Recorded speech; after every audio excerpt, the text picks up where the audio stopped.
Hi, I'm Liv and I'm going to be reading some 5-star reads from Sarah Carley. Now, I may have butchered her last name and I'm really sorry, but I'm really crap with names. It's so obvious when I did my bloody Chestnut Springs series, and for the first bloody 10 minutes of that whole video, all I kept calling Rhett was Riot. How the hell did I get Riot from the name Rhett? I don't even know. This is eczema. Before anyone thinks it's something dodgy, it's eczema. Don't even go there. I have quite a few 5-star reads written down for Sarah that she recommended, and I want to pick some from the ones that she's recommended. Looking at them, I feel like I really want to read the Mind F series, which is the Mind series. And that series, basically people say that you read that as like a whole book because each book is like 100 pages. So I'm going to read that as a whole book and then rate it as a whole instead of rating each book individually, because that feels a bit weird if they're all like 100 pages. It's like basically like a load of novellas. By a Thread by Lucy Score. I see so many people have mixed opinions on this book. I see some people say they love it, some people say that it's not impressive. I really want to give it a go because I see so many people talk about it. It's one that I've been needing to read for so long, and it is The Things We Hide from the Light by Lucy Score. And I really needed to read this because I really want to read the next one, which I think is The Things We Left Behind. I think that's what the next one's called. I need to read this book. So this is a way of me trying to force myself to read this book. Start the Mind F series and hopefully I enjoy it. Let's get started. So this is a 5-part book series. The first book is 132 pages. So the first page has like a load of names that with crossed off stuff. This is about revenge. Oh my god, this series is about like revenge, I think. Thank god that it like, when I open it, it just goes to the page because the picture for this book is very scandalous. I'm a bit nervous. It seems like it's like a dark, not romance, definitely not romance, but it's like a thriller romance, I think. No, it says there's like sexual content in it, but it also talks about like revenge and stuff.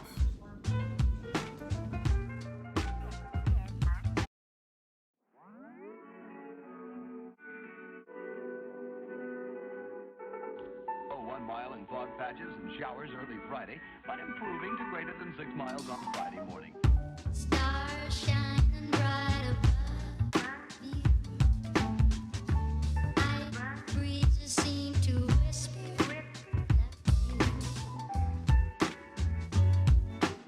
Sycamore tree. Dream a little dreamer.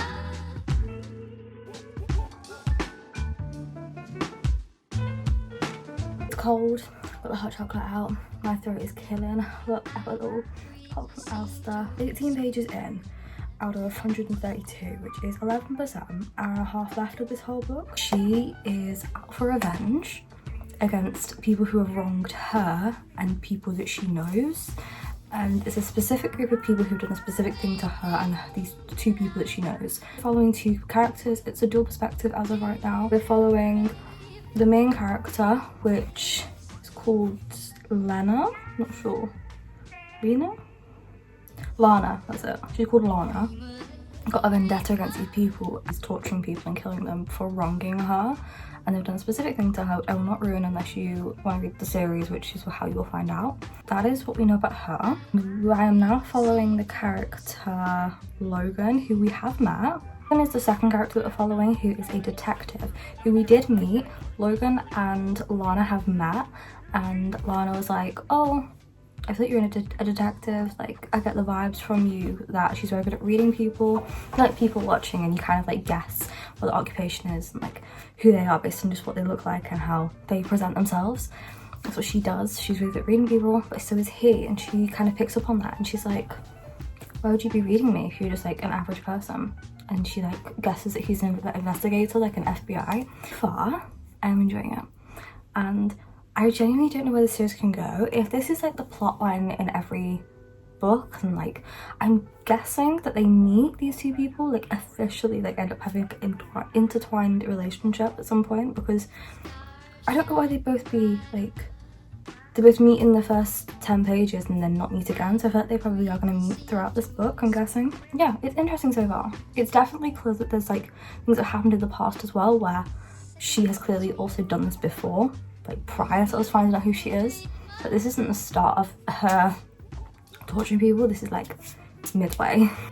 This book is insanely good. We are really following a romance and murder mystery at the same time, but we know who the murderer is and we know who the FBI is. The FBI doesn't know that the murderer is the girl that he's dating. And it's hot, their relationship. I'm in love with their relationship. It's just so sweet right now. And then her reasoning for everything, by the way, is like so valid if it is what I think it is. It's these people have done such horrendous things to her and people that she knows, and it is like traumatized her life and scarred her life and killed people that she loved. Being like haunting Adeline, hunting Adeline with like that whole, you know, taking revenge on people. You know what? I do understand why it's called the Mind F series, because it is a Mind F. It's so morally grey. It's on one spectrum. The relationship is so cute. Also, it's murder. Probably should not be happening. But also, what these people did to her. The reasoning behind her wanting to do this to them. Yeah, it definitely messes with your morals a bit and like with like what you think is morally correct and everything. I hope they can be together somehow and like the truth does come out, but everything works out. I don't know, I hope, but I don't know if that's gonna happen. I'm really enjoying it though. I can definitely finish this tonight, most definitely, and hopefully start the next one and finish the next one tomorrow as well. It's the next day and my voice is terrible. I'm so sick. For some reason you do like feel for Lana, so her reasoning for doing what she's doing and, you know, her morals and everything, you do find yourself rooting for her. And as much as we like Logan, well, this is me personally, as much as I like Logan, I'm like, please do not find out that it's Lana doing any of this stuff, because I want him to know, because I want him and her to like fall in love with each other and, you know, have no secrets between them. But at the same time, I really don't want Lana to go to prison. Sorry about the birds outside, they're just really loving, they're loving life right now. I'm really in love with this series so far. Like, I'm really enjoying it. As I said, I've read the first 2 books completely. I'm so enthralled. I mean, the first book, I said, it's Lana's perspective, mainly Lana's perspective, but we also get stuff from Logan, and the ending, it was kind of like a what, because one of the police officers, which is Logan's friend, is a bit curious about her and she's a bit wary of Lana. And then the second book was really good. Like, I thoroughly loved the second book. And now the third book, I am so enthralled. I need to know what's going to happen because it has like twisted and turned and I just need to know what's going to happen. I thought that the second book was the best book, and I'm starting to think the third book is going to be the best book, and then I'll think that about the fourth and then the fifth. Every book there is a new shock and a new thing that makes you go, what? And that genuinely just happened. I just finished chapter 5 and I genuinely ended it and my heart went like, oh my god, that was such a good end to a chapter. I feel like it's a 4.75 series, but it has such good potential for it to be a 5-star. I can't even lie, and I'm so excited for the rest of this book. I'm excited to finish it. See, loads of people say that they hate finishing a series, right? I'm gonna prop you up against the edge of my bowl. People say it's sad to finish a series and it feels like you've lost like a part of yourself when you finish a series. It's like you're mourning a book. I'm the opposite. I love finishing a series because then I can think about the series whenever. I can look up TikToks and nothing gets ruined for me. I can like reminisce with people about it. I'm in a big Discord server where we talk about, oh my god. Okay, the third book so far is my favourite. It's the most graphic though, is the third part. So I'm gonna call them like parts. The third part is definitely the most graphic. There's information about this town that it's all about, and it's very like culty, the town. I was not expecting. I'm lost for words. I am 25% through this part. This book is so graphic and it's so dark, that's why it's giving hunting Adeline, and I'm very much in shock about the whole thing.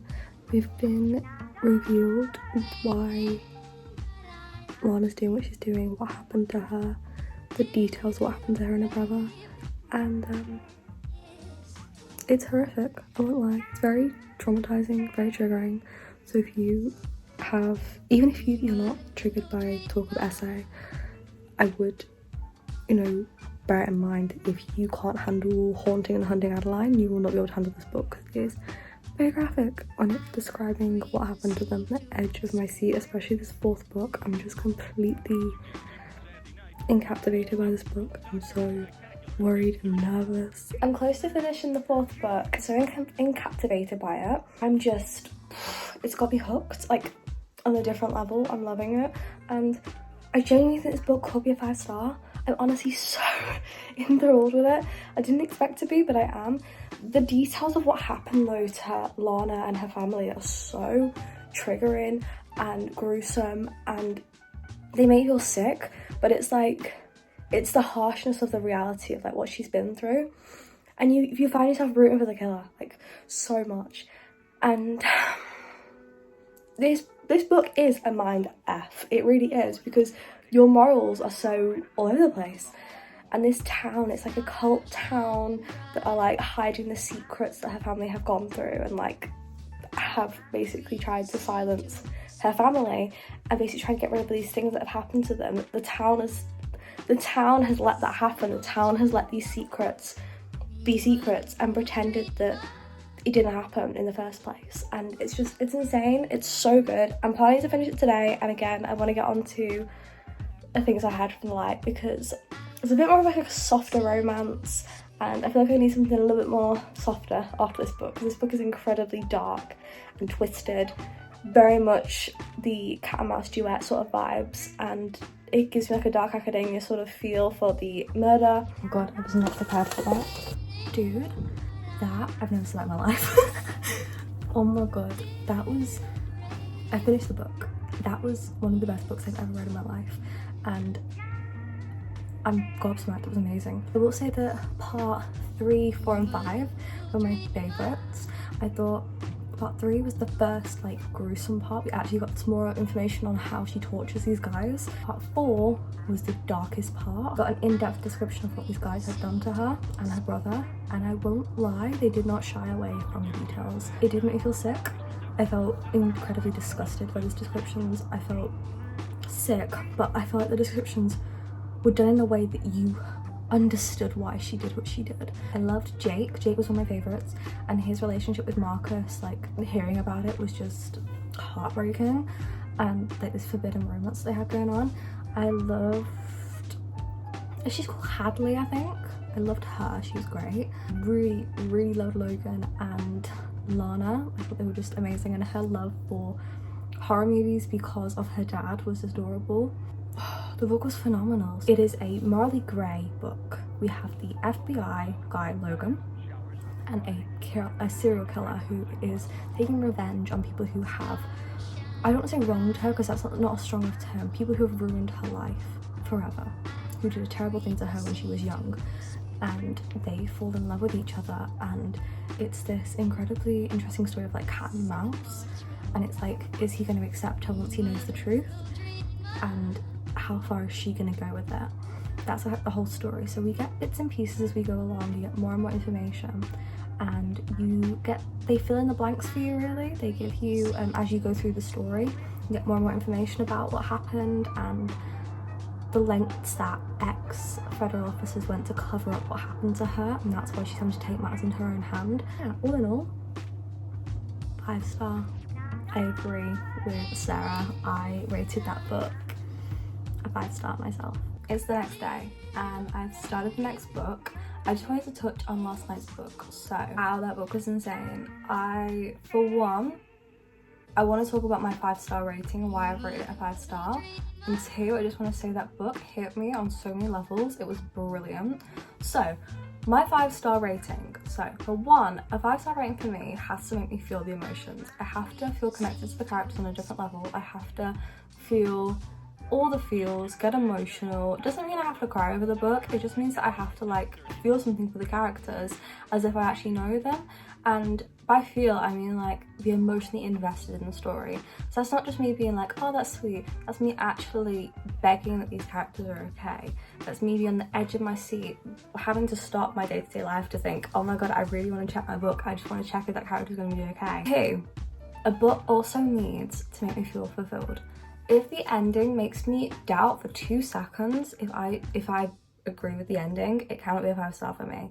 If the ending, I go, yeah, I agree, that was amazing, that was a brilliant ending, I couldn't have ended it better myself, then that is definitely a 5-star for me. Thirdly, this is the last one, this is the most important in my opinion.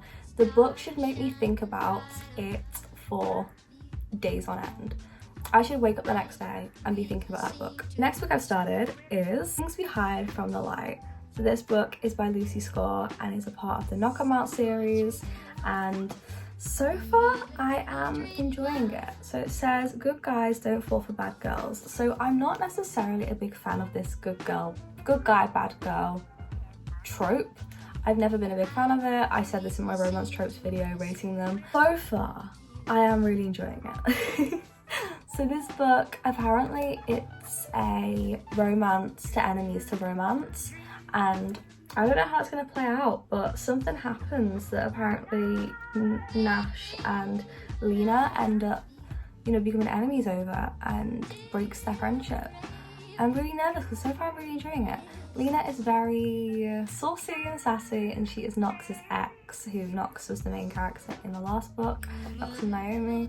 Nox and Naomi and Whaley are in this book, or Waylon are in this book as well. We've seen them already, and I'm 50 pages into it. Lena, as I said though, was Nox's ex-girlfriend, and Nash is Nox's brother. Had an incident in the first book where he got shot, and he, for some reason, in this book can't remember the event. He's seen videos of it being played off surveillance, but he doesn't actually remember the event. It's like his brain has like blocked it out for him to protect him. He can't remember any of it. He's still quite traumatized from it, and he's not the same person that he was in the start of the first book.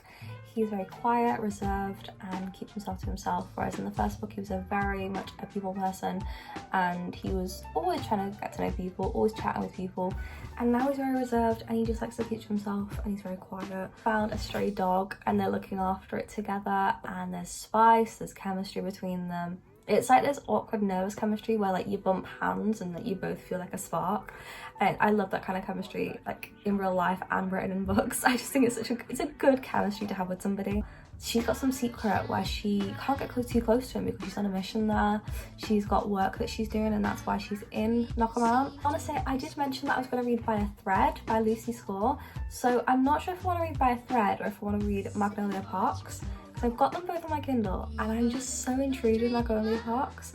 And By a Thread is a rom-com, but Things We Hide from the Light is also a rom-com, I'm pretty sure. And I don't know if I want a rom-com or if I want like a Gossip Girl type book, which everyone says that Magnolia Parks is like Gossip Girl but in a book form. They're rich kids, they're socialites, and they're both sleeping around, but they both like each other, and it comes down to, right, are we going to be able to really put our lives on hold to actually show that we like each other? Like, what do we mean to each other type thing? This one, I don't know, it could be a 5-star. I'm feeling it, I'm feeling the vibes, I'm enjoying it, and the trope, I didn't think I'd like, but right now I am enjoying it, because it's not quite that she's a bad girl, she's just sassy, and he's very much like a Labrador, whereas she's like a cheeky sort of person. Okay, little update. Page 100 so far, and I'm really enjoying it. I'm gonna say something. I'm gonna say the first book that I read, I checked, I rated it a 4-star, and I'll be honest, this one's gonna be higher than a 4-star. I know that for sure. So far, I'm really enjoying it. Not only are we getting not only are we getting the story between Nash and Lena, we're also hearing more about the family. So we've seen Naomi, Whaley, Waylon, Nox, and then the whole distant family. So Nox's grandma, and oh my god, I'm thinking Naomi's parents are there, and Naomi's friend, and there's loads of sub-stories. But so far we've found out that Lena is hiding a secret, a medical secret. She's also been hiding her job from everybody, and there's a real motive to why she's there, but she's not telling anybody. And Nash knows she's hiding things. So the spark between them isn't like nice anymore, it's angry. And there was a bit of an altercation between them where he was like pinning her against the wall, and Nox found them, and he was like fuming because that's his best friend. And yeah, we're starting to get to the point where it's like there's anger there and there's a secret. She has some medical conditions because she's mentioned a couple of times that she was in the hospital. We don't know what it was. I can't wait to read on. I'm gonna try and read.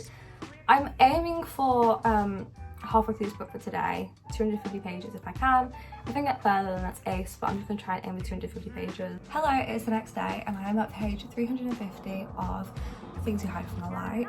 I am personally enjoying this way more than Things We Never Got Over. I just think it's such a much better book for me. We're like thrown straight into everything. Knox, Lucian and Nash are in this book a hell of a lot more than they were in the last book. The last book it was mainly just Knox. This book all three of them are in the majority of the book. Also, I'm past the halfway point and I'm just so enthralled, and I can tell that it's like it's not going to drag the ending out too much. There's also enough pages left for it to be a great ending. Right now I'd say it's a 4.5 and that's higher than Things Never Got Over, which was a 4. I am really enjoying it though, I will say that now. That has come out. The big secret that Lena was hiding about her job and hiding it from Nash and everybody came out.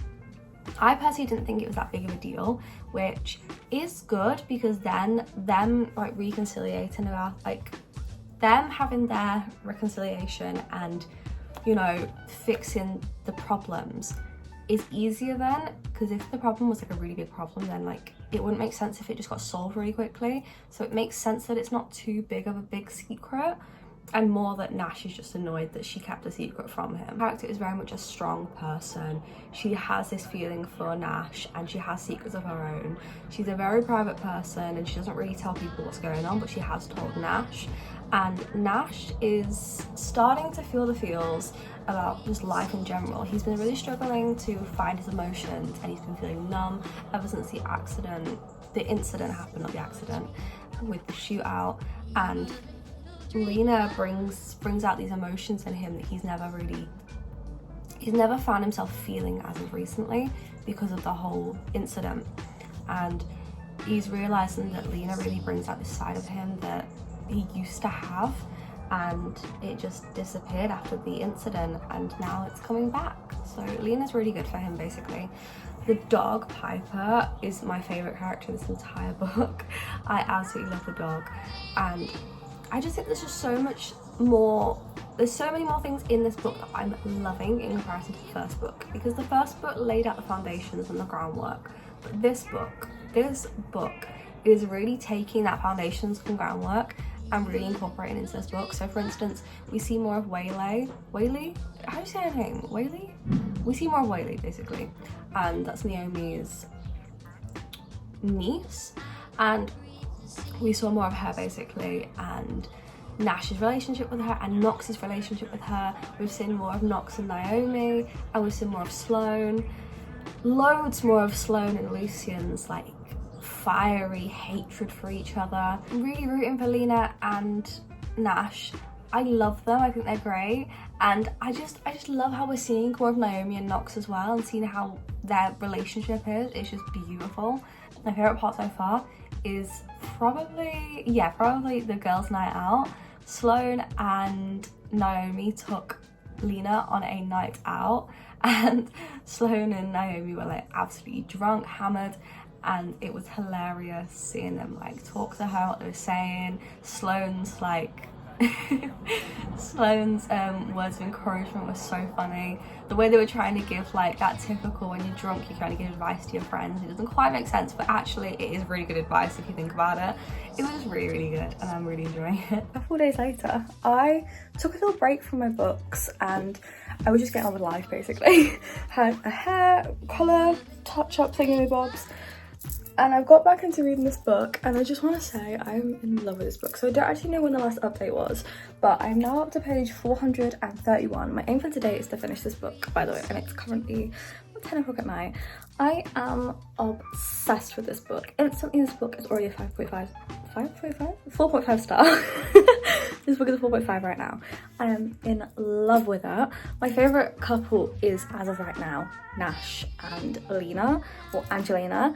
I love Knox and Naomi still, and I enjoyed The Things We Never Got Over, but Things We Hide From the Light is currently my favourite. Never Got Over I gave a 4 star. This I'm currently at 4.5 because the character building and the foundations are already built, and so it's just easier for this book to set off quicker. Had our spicy scene. I will absolutely say it was a brilliant scene. I adored it. I was getting hot under the collar. I really enjoyed it, and I thought it was brilliant. I thought it was really good. It was very well written. We also had a car scene, a car saucy scene, which I thought was brilliant. Again, it was brilliant. Everything's brilliant basically if it includes saucy, steamy scenes. Angelina's a bit like, is it gonna work? I don't know if it's gonna work, because she's never really had that relationship with somebody where she's actually someone's partner and had to share space with them and everything. But I think it will work. I think it's gonna be beautiful, and I'm very much invested in trying to finish this tonight, because we've got about 100 and there's a bit more than I thought there was. I finished the book. Talk about this book. Oh my god, I have so much to say. Before I tell you my rating, I just want to say the book's so much more than the first one. The first one I rated a 4-star, but I keep feeling like maybe I rated it too low. I feel like the ending shocked me, and that's why I rated it so low, because the whole thing with Waylon and Naomi and all the kidnapping at the end like shocked me. So I feel like as well with how she forgave Knox so quickly also like put me off a bit in that book. So I thought that book to me maybe could have been like a 4.25, 4.5, but I want to go back and read that so I can figure that bit out. Gave this book a 5-star. I had no intention of giving this book a 5-star, I'll be honest with you. Started off reading this book thinking there's absolutely no way this book could be a 5-star. At a push, a 4.75 if it really got me there. But by the halfway point I was like, okay, so 4.5. Solid 4.5, defo. And then it knocked it out the park with the last 150 pages. The dual thing that made Nash and Angelina fall out, I thought was a small enough problem for them to deal with quickly, and they did. I felt like the problem that they had and the mistrust that they had was over something so minuscule. It wasn't the tiniest thing in the world, but it was something that was very easily forgiven for people in those circumstances, for like them. And I do believe that the amount of time it took them to forgive each other, I appreciate it. I thought it was very good. I thought it was executed very well. The conflict, because in a romance there's always a conflict of why we can't be together. I say this every time I read a romance, but the conflict, I liked that it wasn't anything massive. So I loved seeing Nash believe that, well, I didn't love seeing this, but I thought that Nash believing that Lena deserved better and believing that she could do so much better than him was a normal thing for him to think. I mean, he believed that he couldn't protect anybody after he got shot at in the first book, and he believed that he wasn't the best version of himself anymore. He wasn't a good cop in his own mind, so he didn't think that Angelina deserved someone like that. And I thought it was a very valid thing for him to be, you know,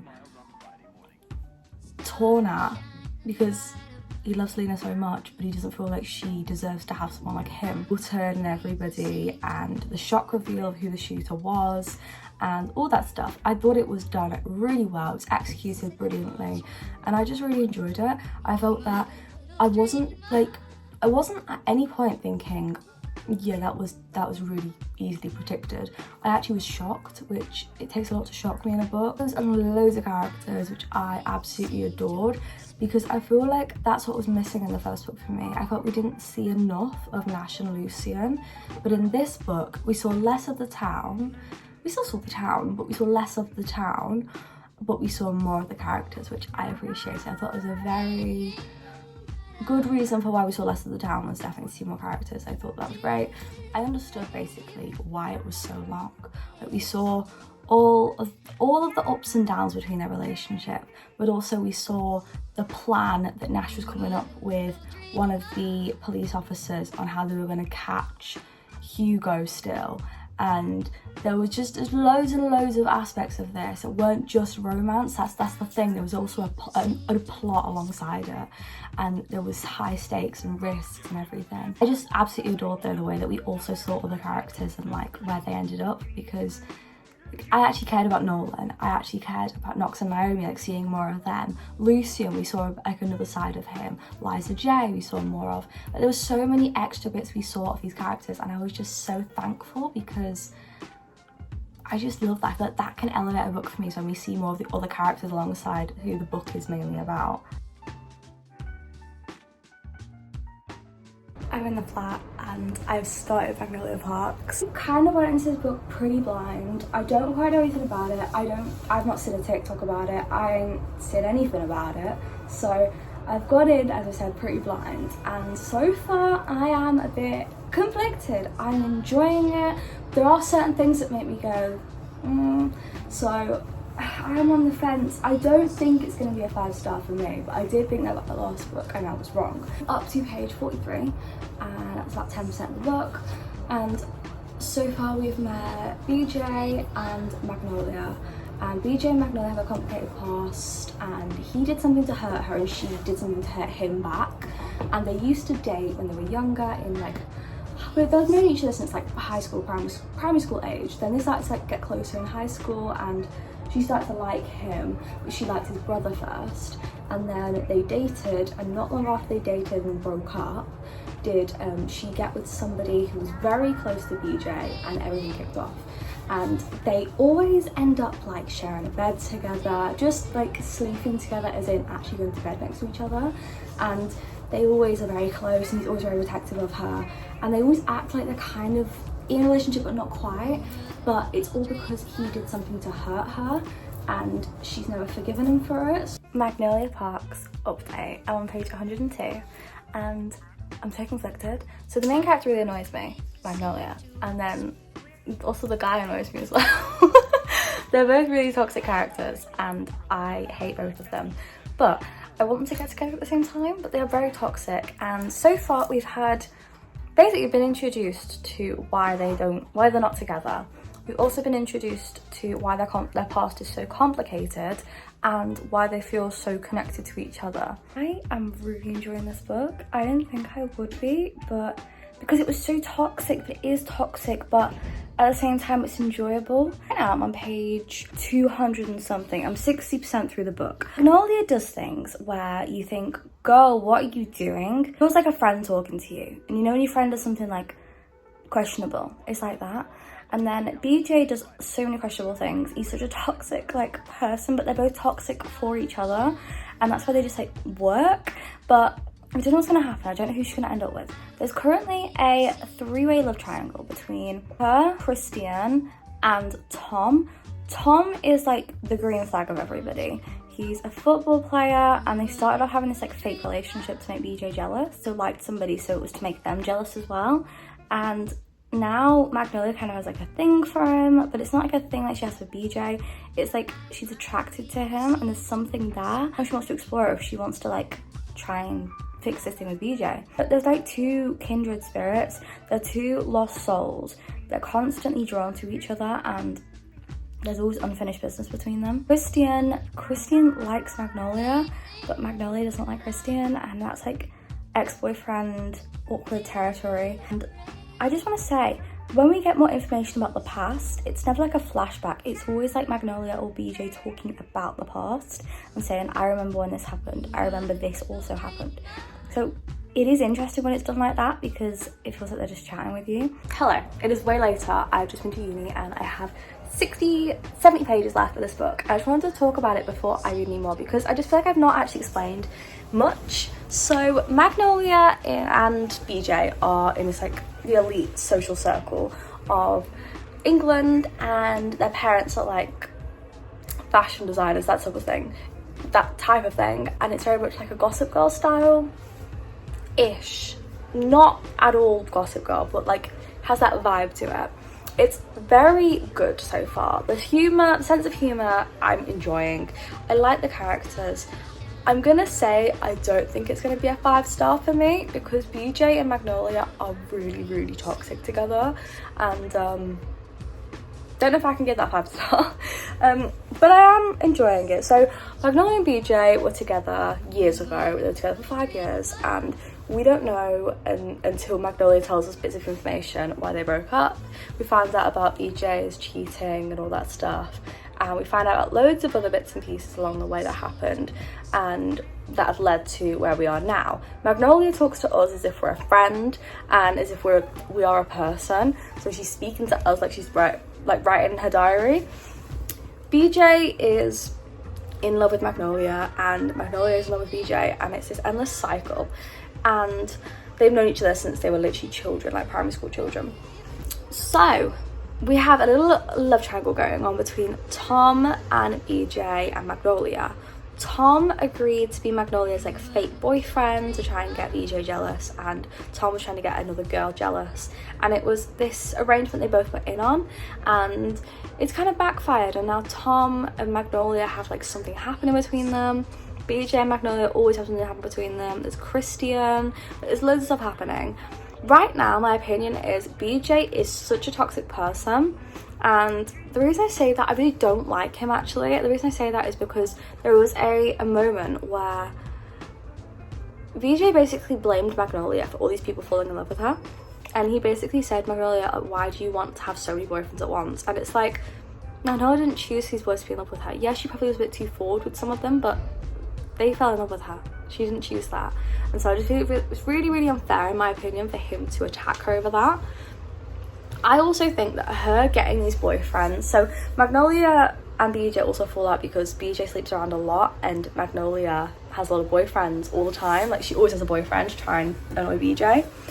I personally don't think that's a bad thing for her to get a boyfriend all the time. I think him sleeping around is worse, because I'm just gonna say it how it is. I'm gonna call a spade a spade. He's actually sleeping with these people. She's not sleeping with these boys. She's not. So I don't think that's as bad as him sleeping around, because that's like an intimate experience between two people, and that's way worse.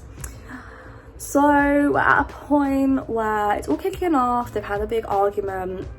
I don't quite know how it's gonna end. I think BJ and Magnolia are going to get together, I'll be honest. I really do. I don't see her getting with Tom. I think it's just going to be a bit predictable and they're going to end up getting together. Oh, fireworks. Cute. And I don't know, I think it's a little bit predictable. I am enjoying it, but at the same time the characters are so insufferable because he's just so toxic. And she's toxic as well, but I just feel like he is on a different level. And there's lots of like sleeping with other people to get back at each other, and I just can't cope. But yeah, I'm gonna finish it today. I'm on chapter 55, and BJ's throwing a party full of loads of people who he knows Magnolia is worried about. So I'm going to read some more of this now. I can't with this book. I actually can't. So I'm on chapter 61 and it all kind of kicked off. BJ and Tom have ended up in a fight.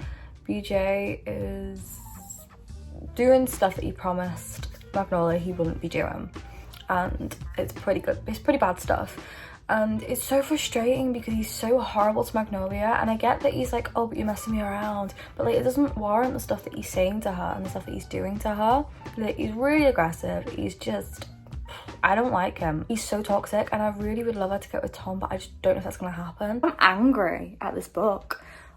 One, I knew I was right to hate BJ. I already knew that. Two, we found out who BJ slept with that night and cheated on her with, and I am fuming. I did not see that coming at all. And the way it was like shown with like the smell and everything, I thought that was incredible. This book really annoyed me, so I cannot give it a 5-star.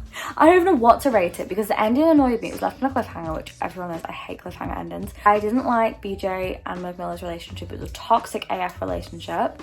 And 3, I don't know if I can rate a book high if I've got so many problems with the characters. Okay, let's talk Magnolia Park. I ended up giving this book a 4-star. I don't want to talk about why, because this book really disappointed me. So I was told this was like a Gossip Girl book. That was the vibe of it. A lot of stuff to do with friendships, and they are very much these socialites, very extroverted people. Paparazzi want to get bad photos of them. It's about Magnolia and BJ, and they have always had this spark between them. They dated years ago for 5 years, and BJ cheated on her with somebody, and he never told her who, and she's always wanted to know who, but he's never actually told her, and it's always been on her mind. They broke up because of it, and it's basically a big story of them trying to get back together because they're always drawn to each other. One thing I did like about this book was the fact that the flashbacks weren't flashbacks. They were told like a story from Magnolia's perspective. I remember this happened. Another good thing, I liked the character Tom, and I did like the start with like with the intensity and everything. But I found BJ was an incredibly toxic, controlling character, and I despised him from the beginning. Rooted for BJ and Magnolia for so long to be like, oh my god, just get together already. And then for this to slap us in the face, it was just like a what the hell. Also, it was left on a bit of a cliffhanger. It was like, wait, what happens now?